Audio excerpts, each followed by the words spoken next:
Hey guys, what you see here is a plate and a cup that I've borrowed from my mom. And now I shall attempt to pull this paper without moving either one, because if they do break, I'm in a bit of a trouble. Right. Thankfully, I have the help of physics, and Inertia says I should be able to do this without moving as long as I do it really fast, like you will see now. Right. What you have seen is a simple demonstration of inertia. So what is inertia? Inertia is a property of matter that has mass. It says any object that is either stationary or moving at a constant velocity will continue being in that state of motion unless acted upon by an external force. For example, if I were to kick a football across the field, if there is no friction, technically the football could go on forever. Alright? Okay. So inertia is also the reason why we have seat belts in cars. You and the car will be traveling at the same speed, but when the car hits the brake, you and the car are two different masses. The car stops, but your body, because it's in a state of motion, it wants to continue doing so. Hence, it will feel like your body is being thrown forward. This is why we have to wear inertia seat belts. Alright.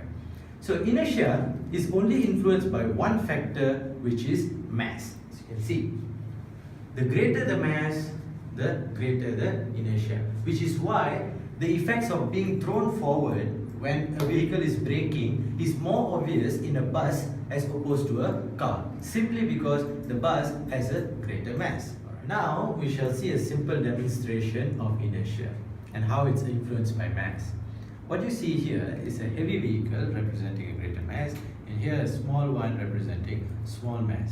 And we're going to simulate a collision because inertia says an object in rest will continue being in its state of motion. Alright. So when I collide,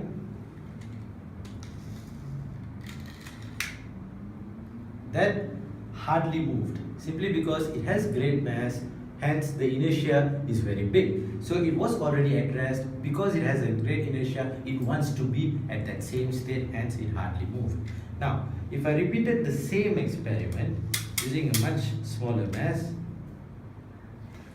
this is what you call the loss of kinetic energy. That is a separate chapter altogether, children. I will teach you that some other day. Take 2. This is why you should always practice with your toys. Now, for the lighter mass.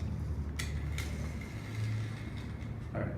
What you can see here, the heavier mass hardly moved, whereas the small mass moved quite a bit.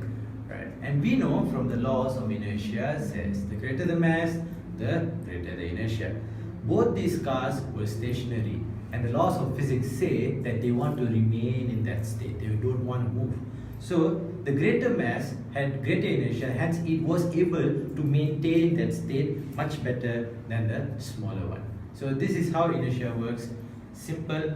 Let's recap the definition. Property of matter by which it continues in its existing state of rest or motion in a straight line, unless acted upon by an external force. And there's no formula for this as far as IGCSE is concerned. There's only one factor that influences inertia, which is mass. Greater mass, greater inertia. That's all you need to know. Thank you.